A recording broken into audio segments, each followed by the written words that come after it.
In life, there's this strange thing we all do. We try to win people over. We try to be liked. We want everyone to feel comfortable around us. So we smile too much, say yes too often, and stretch ourselves thin, thinking if we're just nice enough, friendly enough, easygoing enough, everyone will respect us.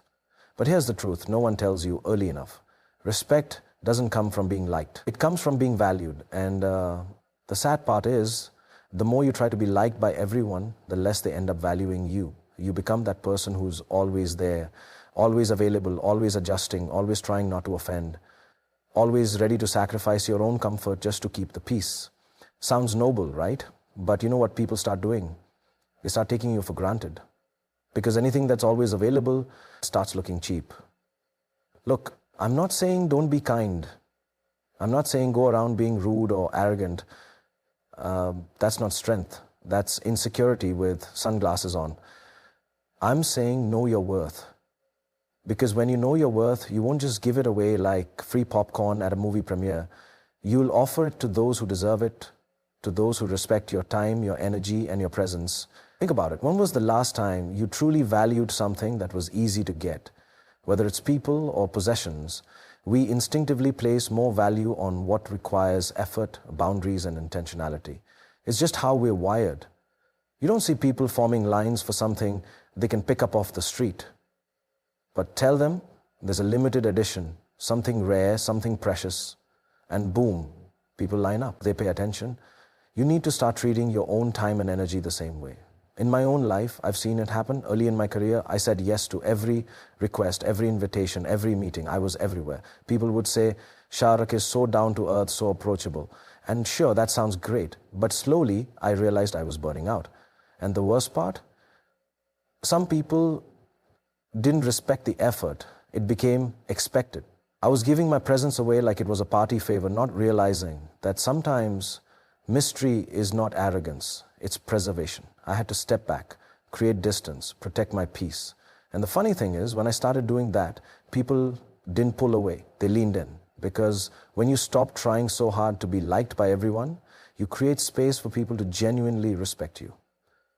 There's a difference between being nice and being respected. Niceness is like sugar. It's sweet, but it dissolves fast. Respect is like steel, strong, lasting, and unshakable. And steel isn't formed by softness. It's formed by pressure, by boundaries, by choosing your value over your popularity. So stop trying to win everyone over. Stop giving all of yourself to people who only show up when it's convenient for them. You are not a backup plan. You are not a doormat. You are not everyone's emotional support character. You are the main character of your story. You deserve to be respected, not just appreciated for being so friendly. And if someone only sticks around when you're bending over backward for them, but disappears the moment you say no, let them go. Let them be uncomfortable with your growth. Let them sit with the silence of your absence and realize what they lost when you stopped being too friendly. Because here's the final truth. Your kindness should be your strength, not your weakness. Let it shine, yes. Let it reach people, absolutely. But don't let it be exploited. Respect is not something you give away. It's something you command. By knowing your worth, setting your boundaries, and understanding that sometimes the most powerful thing you can say is nothing at all. And trust me, when you stop offering your worth like free popcorn, the world doesn't collapse. The people who matter still stick around. And the ones who only came for the snacks, they'll move on to the next easy fix. Let them go. You're a full course meal, not a sample tray. There's this beautiful misunderstanding in the world. We think that being nice means being available all the time. We think that love means constant sacrifice, that friendship means saying yes, that being a good person means never disappointing anyone. But let me tell you something I've learned, not just as an actor, but as a man who's lived, loved, lost, and learned. Boundaries are not cruelty, they are clarity. They are not walls, they are self-respect. You see, we're taught to open our hearts, to welcome people in, to make space for everyone. And that's a beautiful thing until it isn't. Until you find yourself shrinking so others can stretch. Until your yes becomes a reflex, not a decision. Until your silence starts to scream for the attention you're too polite to ask for. I've been there. In this industry, you meet thousands of people. Everyone wants a piece of your time, your energy, your attention. If you don't learn to draw the line, not with anger but with intention, you'll drown in the noise of other people's needs and forget the sound of your own thoughts. Setting a boundary doesn't mean you don't care. It means you care deeply about yourself too. It means you recognize that your peace is not a public playground. Your energy is not an unlimited resource. Your presence is not something to be handed out like flyers at a train station. There's this idea that boundaries push people away, but actually the right people, they don't run from your boundaries, they respect them. The wrong ones though, they'll call you selfish the moment you stop serving their comfort. And that's when you'll see the truth. You see, people who benefit from your lack of boundaries are always the loudest when you build one. They'll guilt trip you. They'll say, you've changed. And you know what? They're right. You have changed. You've grown. You've learned that constantly giving without receiving is not generosity. It's self-abandonment. Think of it like this. When you're flying on a plane, the safety instructions always say, put your oxygen mask on first before helping others. Why? Because if you can't breathe, you can't help anyone else. It's the same in life. If your soul is gasping for air, how are you supposed to pour into someone else? Boundaries are how we breathe. They allow us to give from a place of fullness, not emptiness. They help us show up for people we love, not with resentment, but with authenticity. Because nothing kills connection faster than pretending to be okay with something just to keep the peace. I've learned to say no, not with arrogance, not with hostility, but with honesty. And sometimes that no feels like a breakup to someone who was used to hearing yes from me all the time. But that's okay. If my no breaks something, it probably wasn't built strong enough to last anyway. The most powerful people I've met in life are not the loudest. They are the ones who know exactly what they will allow and what they will not. They walk into a room and don't need to demand respect because their energy already says, I value myself. And let me tell you, it's not about being distant, it's about being deliberate.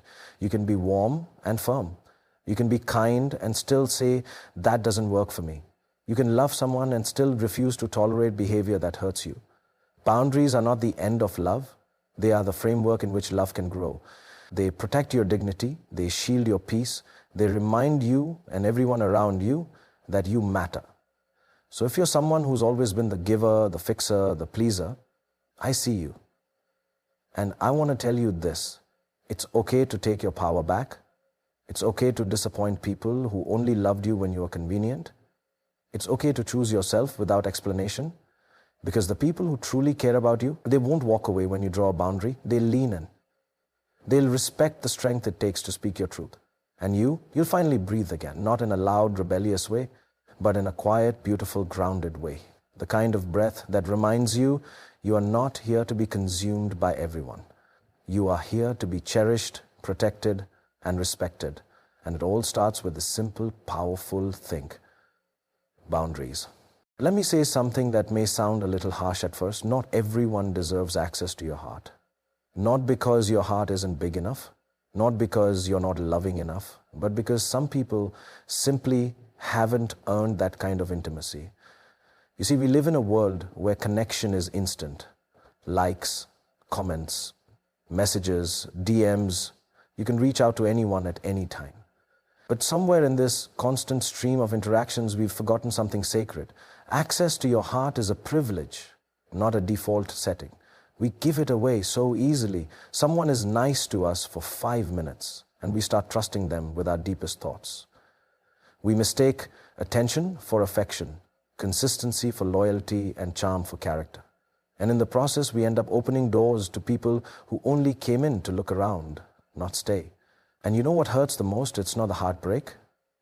It's the realization that you handed the keys to your peace, your trust, your vulnerability to someone who had no idea how to treat it. Let me be honest. There were times in my life when I wanted to be loved so badly that I let the wrong people in. People who were sweet in the beginning, but turned cold when I needed warmth. People who celebrated me in public, but questioned me in private. People who only came close when it benefited them and disappeared when it didn't. And every time that happened, I thought, maybe I was the problem. Maybe I was too much, too emotional, too trusting, too available. But here's what I finally learned. I wasn't too much. I was just giving too much of myself to people who were never meant to hold it. They weren't bad people. They just weren't meant to have access to that part of me, the part that's soft, the part that loves deeply, the part that forgives too easily. You don't give everyone a backstage pass to your life just because they bought a ticket to the show. Your heart isn't general admission, it's VIP, it's invitation only. And those invitations should be earned through consistency, through care, through mutual effort, and not just convenience. It's okay to be guarded. It's okay to take your time. You are not cold for protecting your peace. You are not heartless for questioning someone's intentions. You are not bitter for building walls. You're healing, you're learning, you're growing, because once you've been broken by people you trusted, you start to realize how valuable that trust actually is. It's not something to be tossed around like confetti. It's something sacred. And those who don't understand that, they don't belong near it. Not everyone deserves access to your heart. And that's not a sign of arrogance. It's a sign of wisdom. It means you've started listening to your intuition instead of your loneliness. It means you're choosing quality over quantity. It means you've stopped begging for breadcrumbs of affection and started demanding the whole damn cake or nothing at all. And here's the beautiful part. When you start protecting your heart, the right people notice. They don't try to barge in. They knock. They wait. They show you who they are with their actions, not just their words. They make space for your wounds and don't flinch when your scars show. Those people, let them in. Let them see you. Let them feel you. But for the others, the ones who only come around when it's easy, the ones who vanish at the first sign of effort, the ones who make you feel like loving you is a task, show them the door. Your heart is not a revolving one. It's not a hallway. It's not a guest house for temporary visitors. It's a home, a temple, a rare, beautiful place where real connection is made, where loyalty lives, where love doesn't just visit, it stays. So the next time you feel tempted to hand over your heart too quickly, pause. Ask yourself, have they earned it? Do they respect it? Will they care for it when it's not shiny and perfect? Because love isn't just about giving, it's about giving wisely. And my friend, you're allowed to be selective. Not everyone deserves access to your heart, and that's not just okay, that's powerful.